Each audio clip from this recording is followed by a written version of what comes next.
Olivier, vous êtes practice director du sujet data, intelligence artificielle et analytics au sein de Cognizant.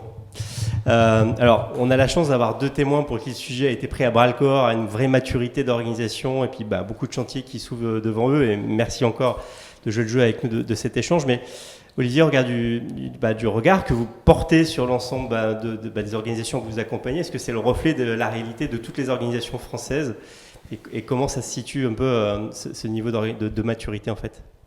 Alors, bonsoir à tous. Avant de répondre, je vais juste introduire Cognizant pour ceux qui ne connaissent pas, parce bien qu'on soit une grosse entreprise, pas toujours très connue en France.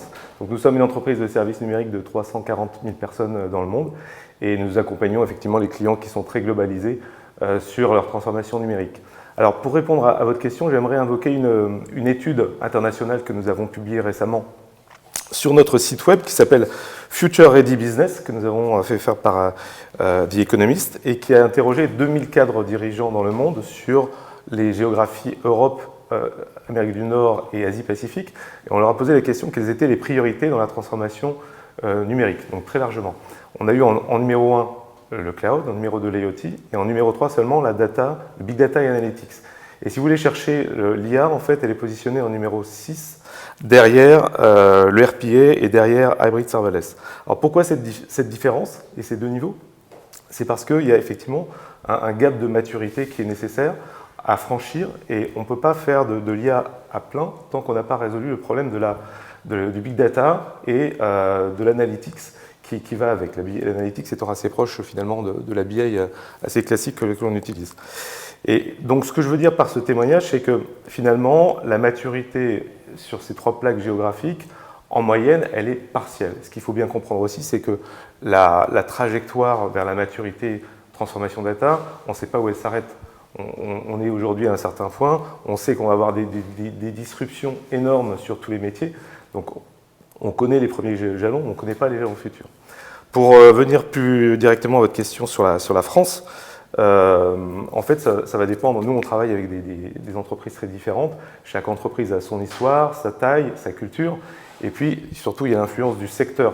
Le secteur, on a tout à l'heure parlé de l'assurance qui est née dans la data. Effectivement, tous les secteurs très réglementés, l'assurance en particulier, mais les banques et la santé également, sont des entreprises qui travaillent au quotidien avec de la donnée, qui ont donc une forte facilité, je dirais, à mettre en place le cadre de gouvernance de la donnée.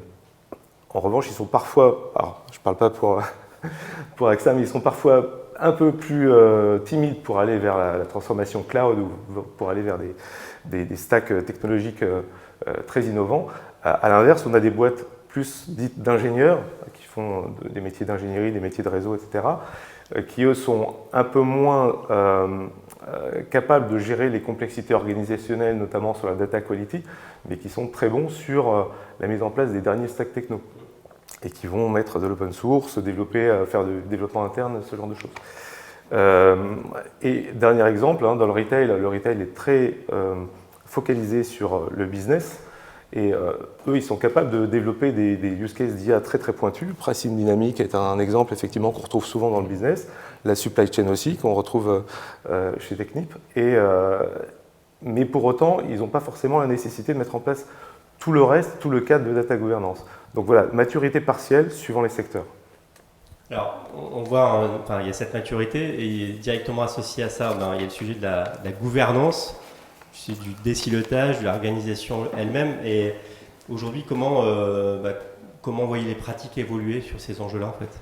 Alors, la gouvernance, c'est un terme qui est très large. Ce que je voudrais, je pense qu'on en a parlé précédemment, on voit bien que c'est une dimension de conduite du changement et à l'échelle de l'entreprise. Donc, il y a cet aspect très très complexe. La France est très forte pour l'innovation. On a plein de start-upers, on a plein de créateurs d'entreprises. Dans la data en particulier, je peux rappeler que Snowflake, Dataiku, Business Objects, si on remonte un petit peu dans le passé, ont tout été créés par des Français, et j'en oublie, Talend, Saji, etc. Donc on est très fort sur l'innovation, on est un petit peu moins fort sur la conduite du changement. Donc on a des organisations qui résistent un peu plus. Et si vous posez la question de quelles sont les causes des blocages qu'on peut parfois observer sur la gouvernance, le premier classiquement c'est je dirais les problématiques de compétences. Si vous parlez à un centre d'excellence BI qui a fait depuis 20 ans du Cognos et que vous lui parlez de Spark et de Python, ils vont avoir peur, ils ne vont pas être moteurs de votre transformation. Donc le reskilling est évidemment adapté dans ce cas-là. Il y a un cas qui est fréquent aussi, qu'on voit chez pas mal de nos clients, qui est un problème d'alignement entre l'IT et les métiers. Ça peut être lié à un rapport de force qui n'est pas résolu entre les deux. Ça peut être aussi lié à une problématique de déséquilibre, l'un qui est trop fort par rapport à l'autre et l'autre n'arrive pas à le suivre. Et c'est important que les deux, business et IT, soient alignés et soient vraiment en phase pour que la transformation soit efficace. Après, il y a des raisons, d'autres raisons pour lesquelles ça peut ne pas bien fonctionner. C'est l'absence d'une vision et d'une roadmap publiée et partagée. Elle peut exister mais n'être pas partagée, dans ce cas-là, ça ne sert pas non plus. Et le dernier écueil qu'on peut rencontrer, et je le vois chez certains de mes clients, c'est le problème de sponsorship. Si on a un Chief Data Officer mais qu'on n'a pas derrière le niveau qui va bien pour obtenir les budgets et l'activation de la roadmap, ça peut ne pas fonctionner aussi.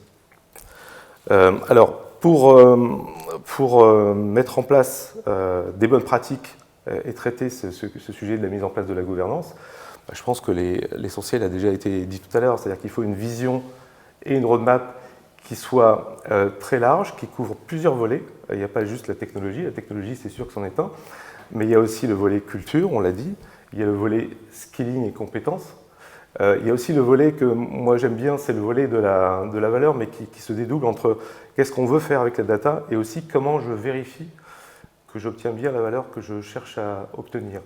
Donc un cadre de mesure de la valeur et de suivi de la valeur. Voilà. Et un dernier élément, donc sur des exemples de bonnes pratiques, parce qu'on ne peut pas donner une roadmap qui convient pour tout le monde, le self-service BI qui a été évoqué par David, c'est un très bon exemple effectivement de comment démarrer rapidement et traiter deux objectifs d'un coup, le problème de l'acculturation en même temps que le problème de la valeur, on crée de la valeur rapidement. Et puis un dernier exemple, c'est la gouvernance fédérée. C'est un modèle qui a vu le jour il n'y a pas très longtemps finalement.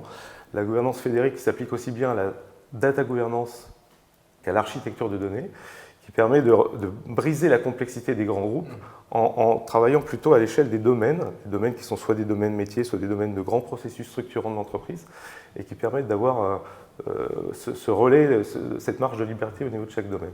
Et ça débouche côté architecture sur le data mesh.